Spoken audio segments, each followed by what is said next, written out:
And so creating new relationships in a recovery is very important because you get to show up without all the emotional baggage of the past.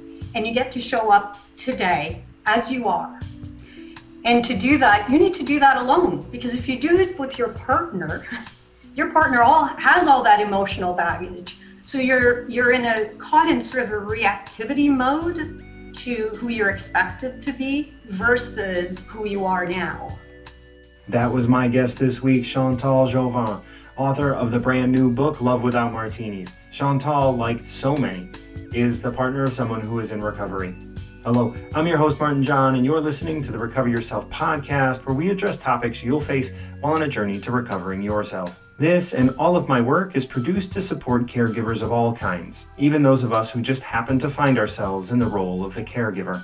I'm also interested in expanding how we understand both addiction and recovery. This is important to me because caregivers are so often overlooked, especially those working in the field of addiction. And when our caregivers have problems, well, we all have problems. When Chantal's partner returned home after treatment, she was lost, as many would be, and have been for decades. It's not easy to understand what has changed, what is continuing to change, and what the new normal is going to look like after our partner returns from a treatment center, or from receiving an alarming diagnosis, or even having lost their job. Relationships are one of those things we see as sacred in our lives. They're also very complex, being things we both want to change as well as keep the same at the same time. Today, Chantal and I talk all about relationships and recovery and the ASCENT process that she lays out in her book, Love Without Martinis. Chantal, thank you so much for joining me. Thank you, Martin. It's a pleasure to be with you. So I'm excited. It was great going through your book. Can you give us a quick rundown of what the book is? I wrote Love Without Martinis because it's the book that I wanted to read when my husband came out of treatment. I was new to the whole area of recovery, and so I really didn't know very much. I didn't know what to expect. How would I speak to him? What would we talk about, etc. So being an attorney by training, loving books, my immediate reaction was to turn to books. And unfortunately, I didn't find any books that specifically addressed couples in recovery. So I wrote the book I wanted to read.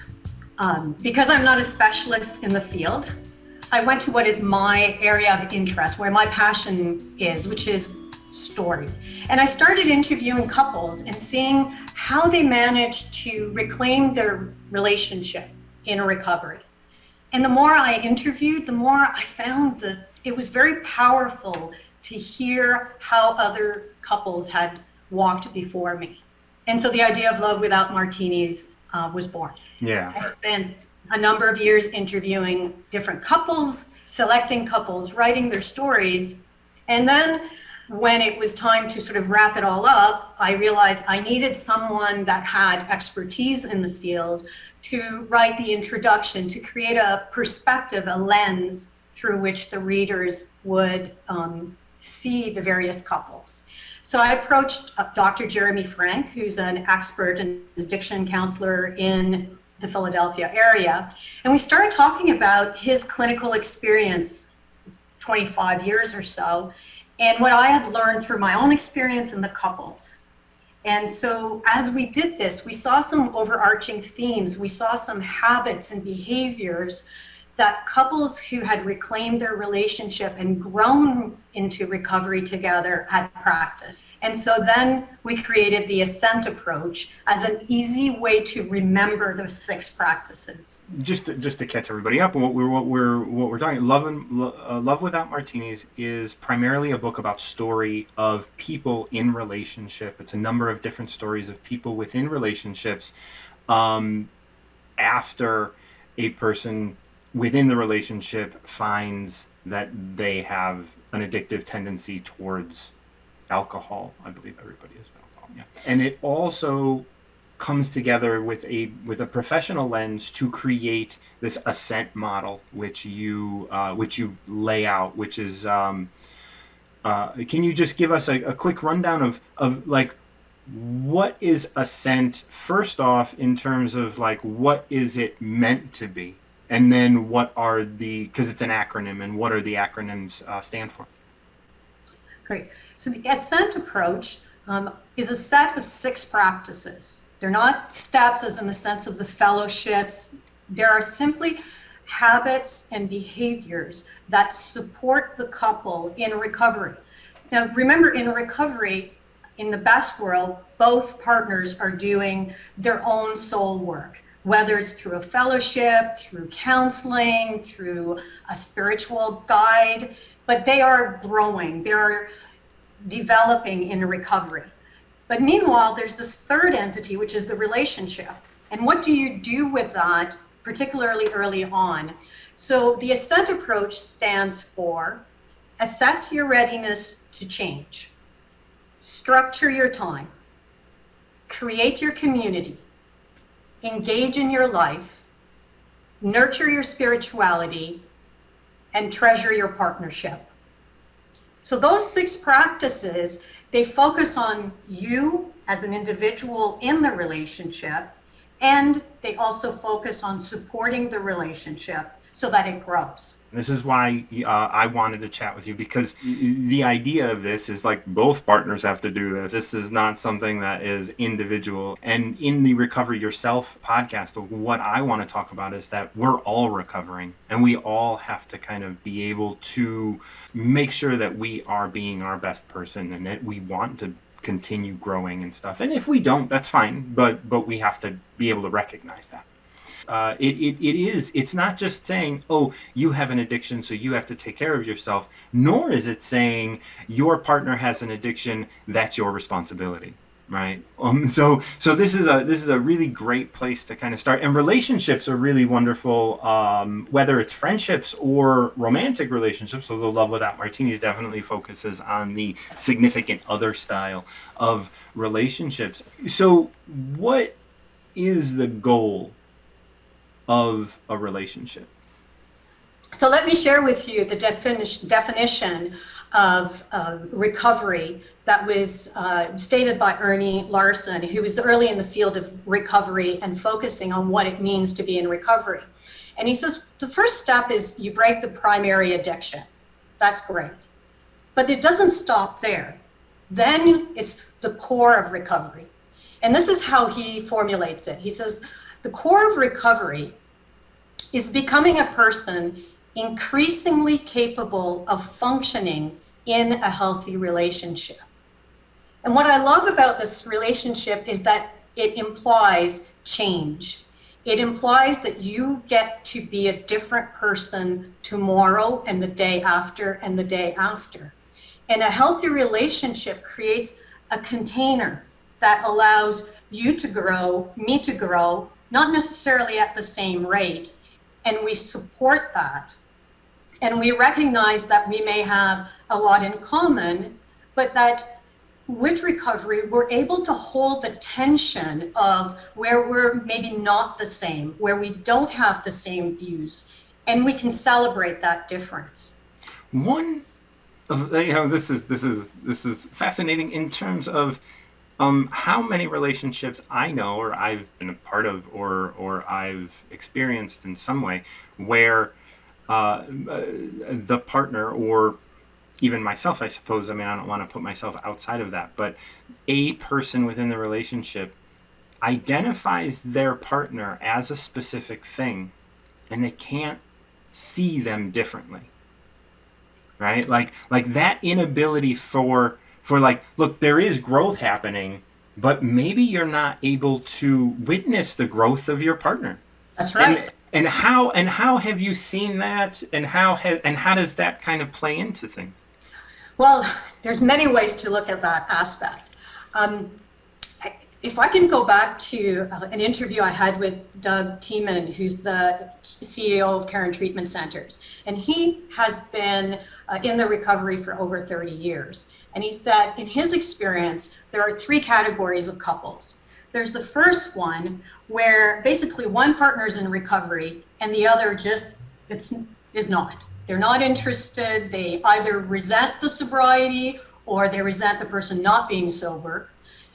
There's this category where I'm in recovery, but I'm ambivalent about your recovery, which means, it's your problem. And typically those relationships also don't make it. And I think that's the type of relationship you're talking about when you say you can't see the other person growing. The third category are the couples where they both embrace recovery. This is where I find that the ASCENT approach helps us, Martin, because there's the nurture your spirituality. And that's not a religious thing. That is what brings you inner peace, what brings you calmness. And when you are able to be calm and stop your mind from spinning around and wanting to either blame your partner for everything that's wrong in your life, or trying to just put old stories on your partner. You know, in the past he acted this way, which means today he's going to act this way. That stops me from being able to see how my partner is changing. And so when you nurture your spirituality, you calm things down, you slow things down. And in that pause, you are able to become self-aware. As you become self-aware, you are able to become aware of the other, the person you love. Mm-hmm. And in that opening, you can see that they are growing, or in some cases that they're not. And so this then brings up the question, or for me it does, like when your partner is ambivalent about your growth and they're deciding not to grow, you still have a relationship. Now you don't have to, like you can end that relationship, and that's a valid thing. But what do you do when you're feeling alone in your journey within a relationship, but you're not quite at a place where it's like, all right, well, I'm going to end this relationship? I think that there's two elements you have to look at because it's a relationship. So first, you have to look to self. And the most important thing that we can do is engage in our own life. And so we involve ourselves in activities that allow us to grow.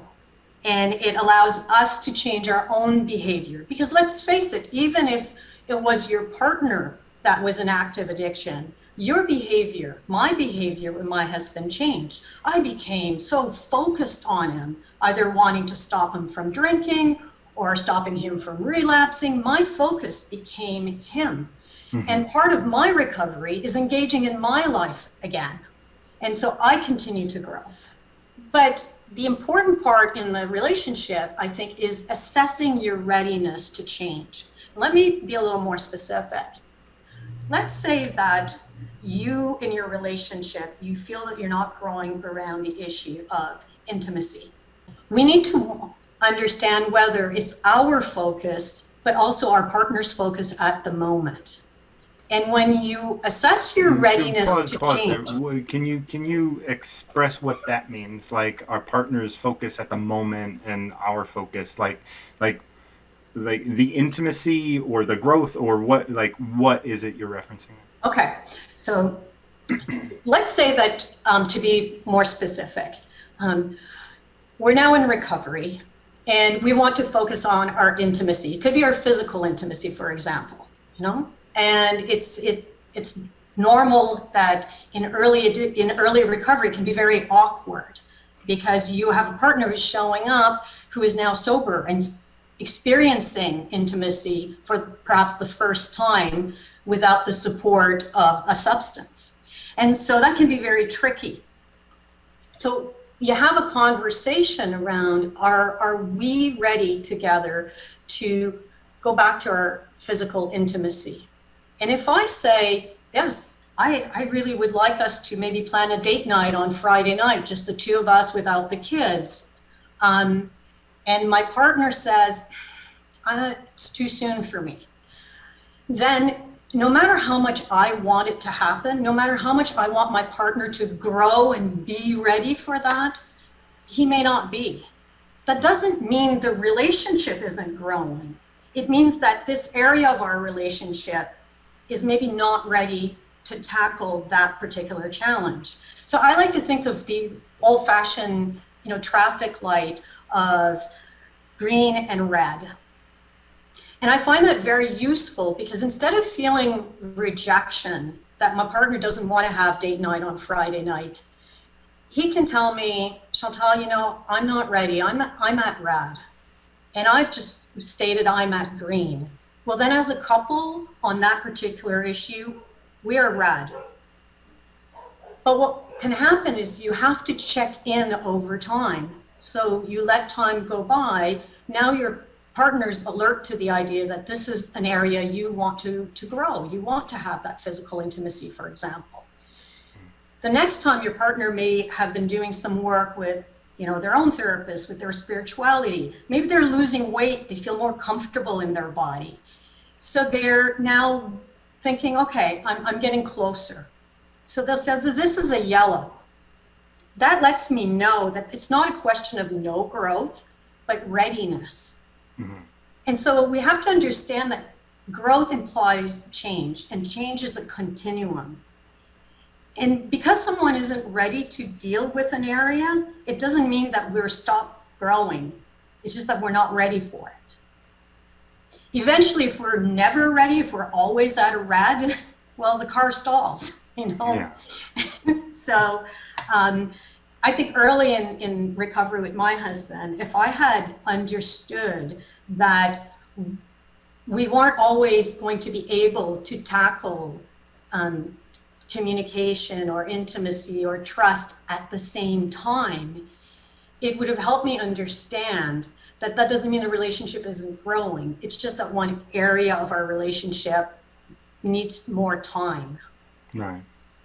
Now, so there are a lot of assumptions about what a relationship is. Can you kind of talk a little bit about some of the assumptions of what a relationship is and the reality of what a relationship is? And like, what are some of the things that you've noticed within your research and within the work that you've done on the book that expose these preconceived ideas of what relationship is versus what an actual healthy relationship is? That's a very good question, Martin. We do have a lot of myths about relationships, and I'm not a relationship expert. My book tells the stories of couples who are in recovery. And I think it's a particularly relevant question because when your partner is in active addiction, you sort of believe that the reason your relationship isn't working is because of the addiction. And certainly, addiction is a garroter of love. It strangles love, because to love someone, you have to know them. And you cannot know them if they are in addiction, because they barely know themselves. What does that mean when you're in recovery? Well, one of the big myths of couples in recovery is that if your partner becomes sober, your relationship is saved. Because after all, we are all adults. We know how to behave in a relationship. Well, that's not true. It takes a lot of soul work. It takes a lot of soul work. And part of that soul work is understanding boundaries, where I am and where you are, and where this third entity, our relationship, is. So you don't have to do everything together. In fact, it can be very detrimental if you do everything together, because you are two individuals, and no matter how wonderful your relationship is, I mean, some of the couples I've interviewed, they've been together 30 years. They can finish each other's sentences if they want to. That doesn't mean they don't have separate interest, separate passions. They may enjoy different types of people. And so when you engage in your life, it's your life, not your partner's life. And so the assumption that we do everything together because we love each other is a fallacy, because you can be together and simply be tolerating each other. The beauty of a relationship is that we can go away and explore the world and try out different facets of ourselves and see how it feels, and then bring that back into our relationship. And that is a really important part of recovery, because early on, we often don't know who we are anymore. And so creating new relationships in recovery is very important because you get to show up without all the emotional baggage of the past. And you get to show up today as you are. And to do that, you need to do that alone, because if you do it with your partner has all that emotional baggage. So you're caught in sort of a reactivity mode to who you're expected to be versus who you are now. This is one of the biggest things about relationship that I get excited about, is this idea that you are you. And once you get in a relationship, you don't want to then just be what your partner believes you to be. You want to continue growing. Right. And part of that is also how our partner sees us. And that allows us to have a mirror also sometimes to see ourselves. In a rich relationship will allow for that dialogue of how I see you. And then from that, I can also understand, is that who I believe I am? And is that who I want to be? And a nurturing relationship allows that dialogue to happen. And it also allows you to go and try also different aspects of your relationships, try them out. And we're not always going to find the same ways to grow. For example, in the story of Tim and Chuck, I thought this was really interesting. So Tim and Chuck have been together numerous years. Tim has had a number of relapses, but now he's in sobriety. Chuck is an IT help desk programmer supporter. There's some romance to that if you understand as a supporting partner. You know, he's a help desk. It's great. It's a great story that way. But anyway, Tim is not a fellowship person. His recovery is not based on 12-step or AA. And the way he helped himself in early recovery was to watch The Interventionist, because he thought, it's a constant reminder of where I was and where I don't want to go back to. Mm-hmm. The reason I'm telling the story is because Chuck couldn't stand that. He thought it would cause Tim to relapse. And so what they had to do is have a conversation around, this is good for me, but it's not good for you. So how do we handle that? And so, you know, Chuck decided that was the best time to go back to his garage, dust off his tools he hadn't been using, and work on, you know, all his projects. So they didn't see how to support their recovery in the same way. So they did something entirely different, and in fact, something that irritated it irritated Chuck. But he understood that for their relationship to grow, he needed to let Tim do what Tim needed for himself, for his recovery. And that's really at the core of love, right? Like it's my belief, when you love somebody, you want to love them as they are, not them as you want them to be. Correct. Now you have to be careful with that as well, because we can sometimes want to project the person that we know as sort of a fixed person. Right, absolutely. And this idea of healthy relationship, and my idea of healthy relationship, as someone who talks about recovering too, one of my big things is like both of you need to be recovering too, and the relationship will work itself out. That's kind of how I see it. And of course, the ASCENT model is, as I look at it, so much a part of that is like, no, I work on me and you work on you. And then when we can communicate honestly through this like ability to be vulnerable, ability to be present, ability to be with you in partnership, like in this beautiful, like it's so like, I love relationship and you know, I'm not currently in a romantic relationship, but all of my relationships are so filled with love because of all of this sort of stuff where it's just like, no, I see you and I love you so much. And it's a support. It's such a beautiful support to love one another. And I believe this relationship in the ASCENT model like works on so many different levels, in that it is at its core about your relationship with yourself. Can you take us through the ASCENT model, like a little deeper than just like and how we can implement it into our day? Absolutely. Um, if I can just open a parenthesis. Please. Parenthetical away.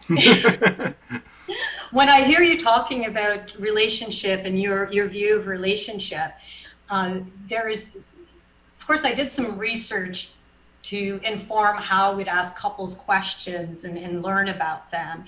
And I didn't have any training in what is love and that, except my life training. And some 80s music, I think. That's exactly how I learned, yeah. I'm a great reader, characters. But I came across one of the definition of Dr. Harville Hendricks, who is an expert in the field of relationship. And I really enjoy his definition of a rich relationship. So I want to share it with you. Please, it yeah. speaks exactly to what you're talking about. He said, the most fulfilling love relationship is one in which two people are intimately connected with each other, yet keep a respectful distance apart by acknowledging each other's otherness. Yeah, and any even romantic relationship, I want that. I want this idea where it's just like I have the freedom and ability to grow, and I know that you're gonna love me through that, and I want to see you continue to change. And if those changes turn out to be something that we can no longer have a romantic relationship in, we can still love each other through that. Right. So the ASCENT approach, I think, really supports this sort of definition of a healthy relationship. So if you want to go through it again, we'll start with, so ASCENT, that's just for it to be easy to remember.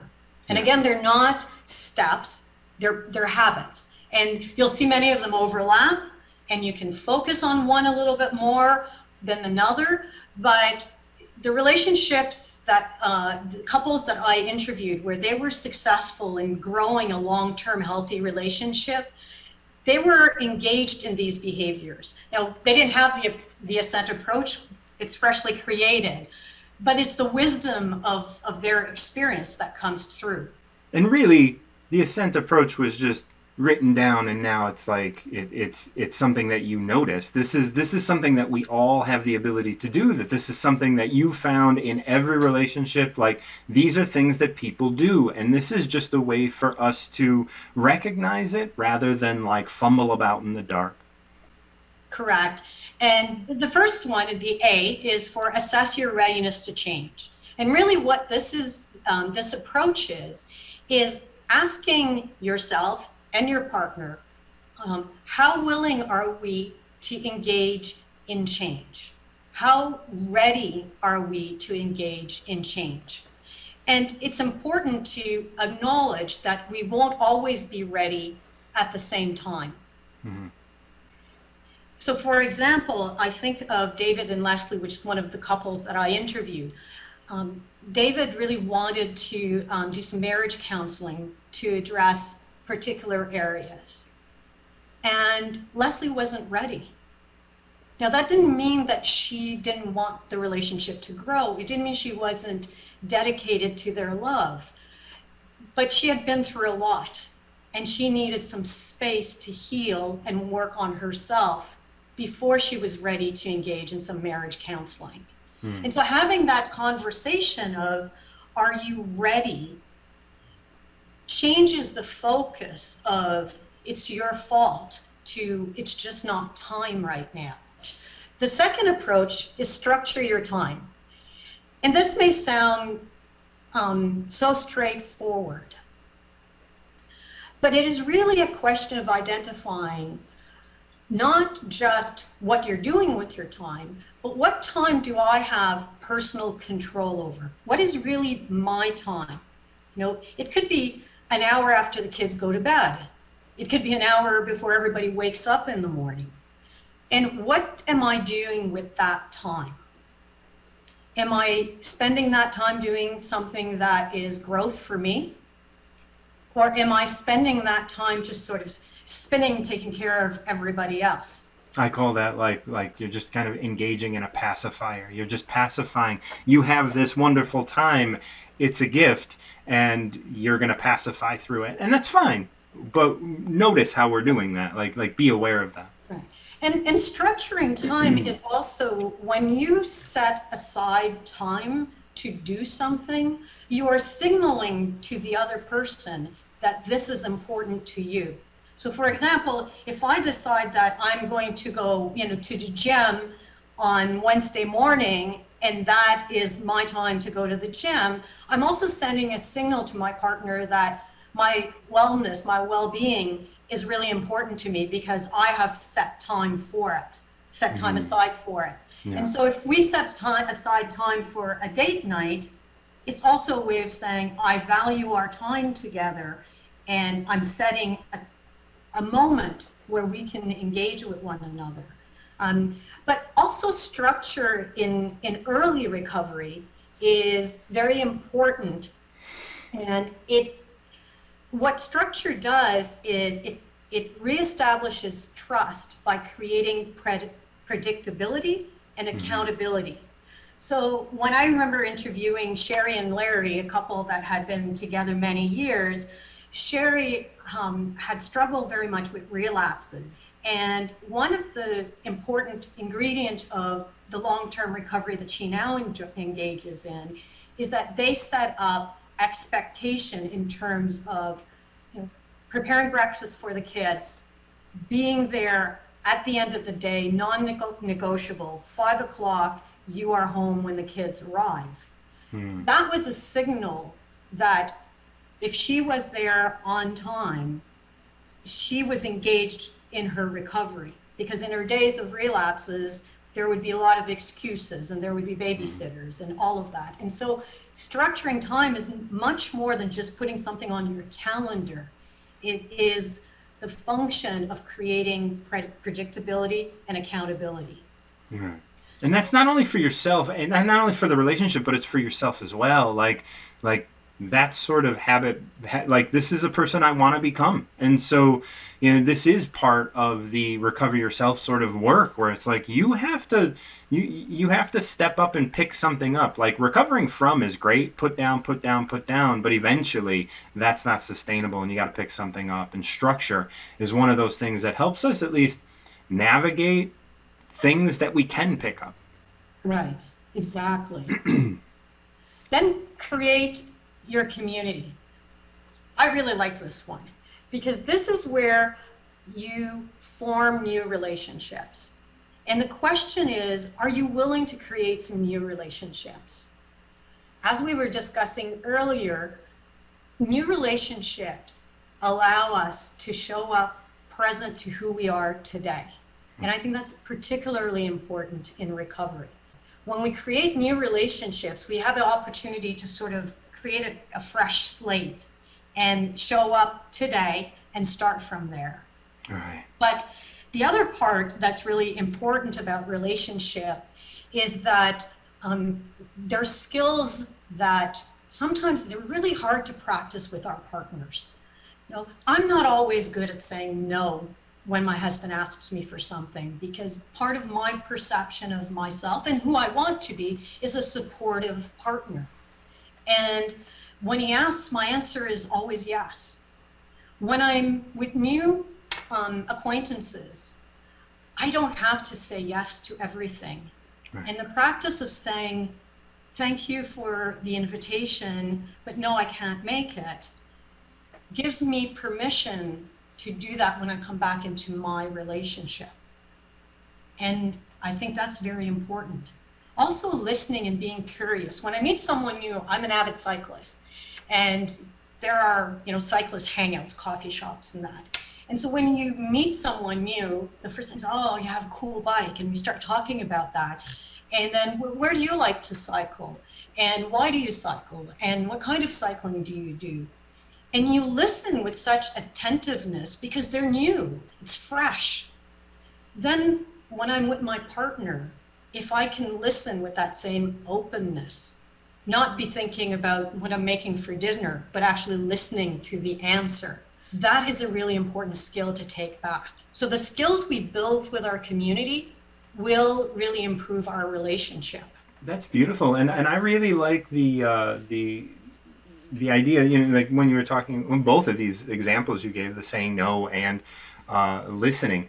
A lot of it can be a lot about perception. Like, I perceive that I can't say no because I have always said yes. So I set a standard of saying yes. If I say no, this then, like, what if this relationship is transactional? Meaning that I am receiving love because I say yes. When I say no, all of a sudden, I'm at risk of losing this thing. And that could create a lot of fear. Of course, that's not true. Well, hopefully that's not true. I'm not and we're talking to lots of people, of course, like in your relationship, I'm assuming that that's not true because you guys are working with this model. But if that comes up, that idea that, like, oh, this may be a transactional relationship, and so I cannot say no, I cannot do anything different because there's the unspoken rule that which I've done is why I'm here and why I'm valuable. But as you grow yourself, as you create new community, as you learn how to say no, as you learn how to pay attention to what people are saying, because you have the perception that you've heard it all before from your partner. And so you, like, these perceptions that we carry can, when we don't keep them in check, when we're not aware of them, because we're not asking ourselves these questions, they can run amok. And as they do, our relationship becomes less and less important because we're living it in the past. So creating a new community so we can have new conversations is a great way to remind yourself of what is so great about your relationship. Correct. And to your comment is, it brings freshness into the relationship as well, because when I come home and I talk to my husband about, I met this cyclist. My husband also happens to be an avid cyclist, but no, I may have learned about new trails, or I've learned about new gear, or a new event. That if we were just us cycling together, which we do often, we're not bringing new elements into our relationship when you just focus on one another. So when you create community, you're also bringing new energy into your relationship.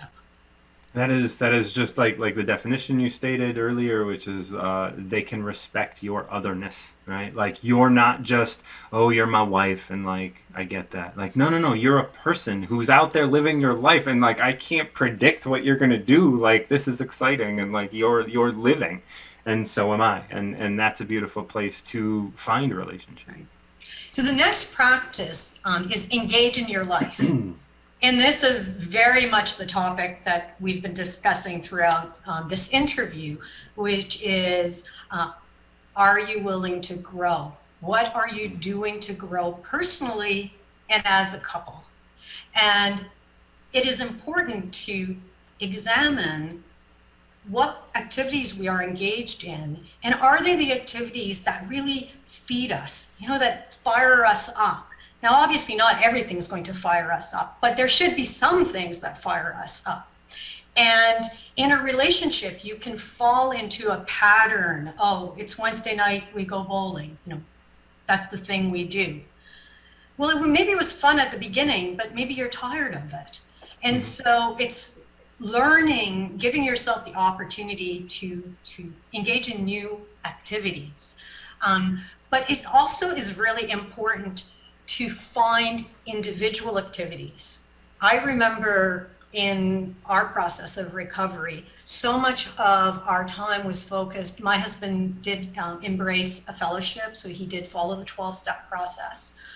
I did some personal therapy, and it became that we were so focused on our recovery that it felt that there was no time for life itself. And I remember this moment phoning my best friend and saying, Janet, I am signing up for a photography course at the University of the Arts. I don't need to be good at it. I don't need to be public about it. This is for me and me alone. And you're my best friend, and I want you to hold me accountable to that. And it was such a huge moment because I was affirming that I was going to do something that was entirely for me. Yeah. And sometimes we get caught up with the sense of being selfish if we do something that is entirely for us. And in my case, because I've been, that A+ type personality, a professional, it all has to be goal oriented. So engaging in your life is that opportunity to really find out, and that changes over time, what drives your passion. It's also the fun factor. A lot of this, we talk in recovery, there is a lot of soul work, there is a lot of introspection, there is a lot of reaching out of ourselves, creating new behaviors. The engaging in our lives is that moment where we can just say, I just want to do this because it's fun, and I need a fun factor, right? And if you're doing all of these things, then you can check the readiness of your partner to have fun. Maybe they're not ready to have fun, but that doesn't mean you should stop having fun. That means you need to find somebody to have fun with, or go have fun on your own, like you were talking about, like go take a photography class or go take a ceramics class or do something that will be fun for you. And you know what? If your partner's not ready to have fun, that's not bad. They're just where they're at, and that's okay. Now, if they start judging you because you're going out and they don't want you to go out and other things like that, well, you have to be able to assess yourself and you have to be able to say, no, I'm ready to do this. I'm going to live. I have to, engage in my life. And what you've just said too is that having an approach, a model, which I wish I had had at the time, it also gives you sometimes permission to take some of the emotion out of every touch point in your relationship. You can say, I'm practicing the ASCENT approach and it requires me to be engaged in my life, so I'm going to take this photography course, or I'm just going to go knit for a moment, or I'm going to do whatever the activity is. Sometimes we need to take some of the pressure off ourselves and give ourselves permission to do what we need to do, and having an approach that we are following gives us something to point to. If we are in a really acrimonious part of our relationship, or in a moment where there's a lot of tension, there is a lot in the whole model of even recovering yourself, in the ASCENT model and all this, that people can turn to the word selfish, and selfishness under these circumstances it's not selfish in the way that we traditionally see selfishness. This is self-care. This is real self-care, where we're talking about alcohol and stuff. So many people, so many companies and other things like that want to say your self-care is a bottle of wine, and it's like, no, that's not real self-care. Right? That's not, like, real self-care is taking care of yourself,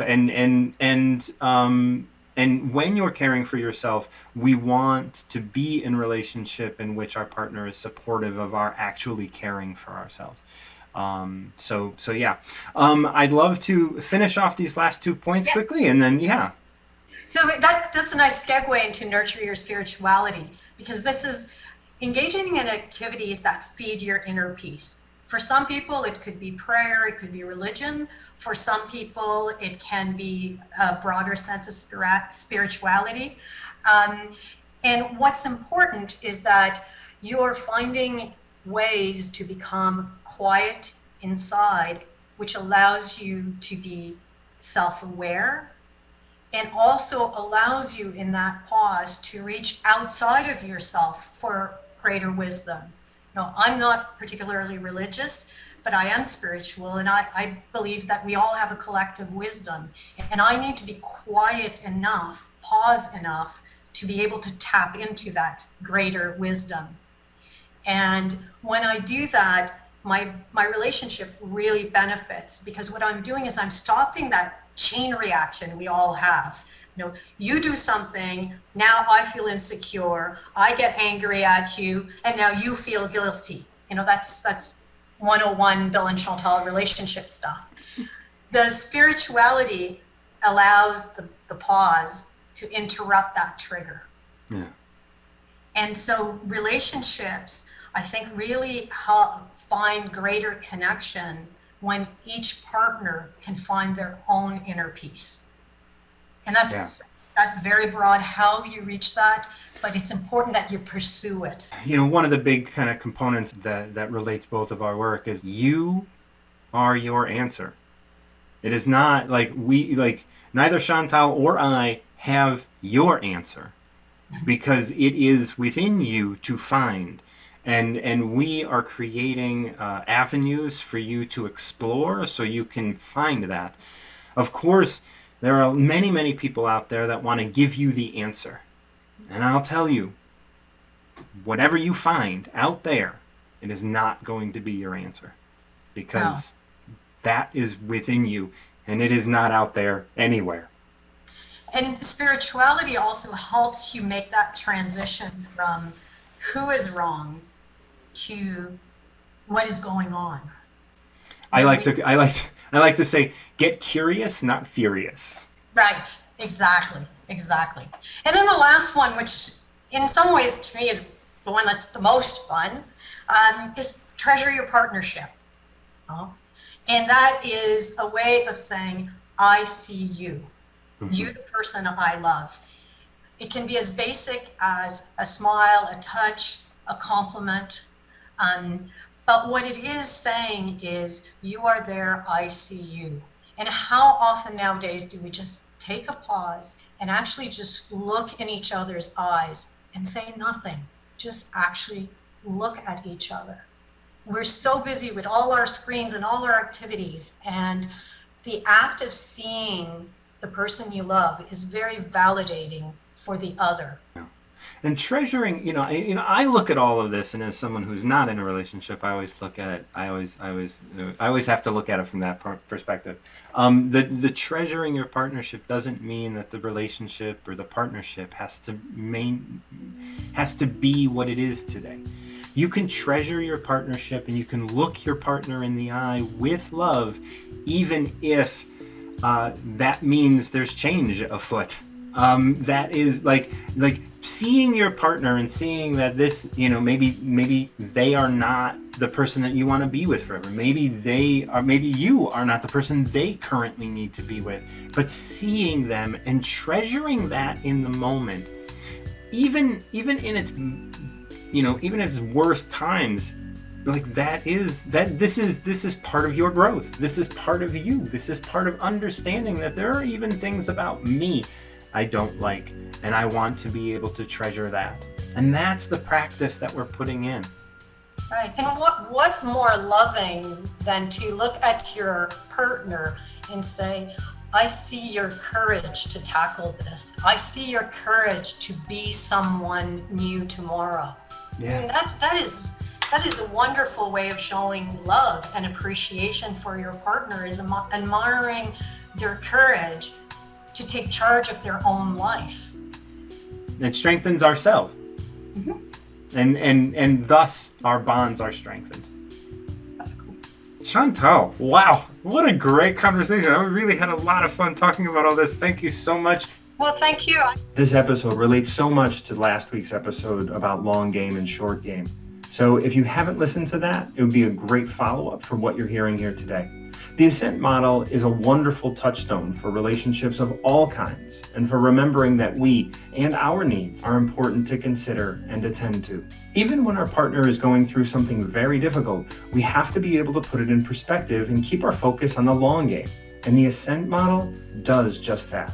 You can find links to everywhere that you can connect with Chantal and to get her book, Love Without Martinis, in the description of this episode.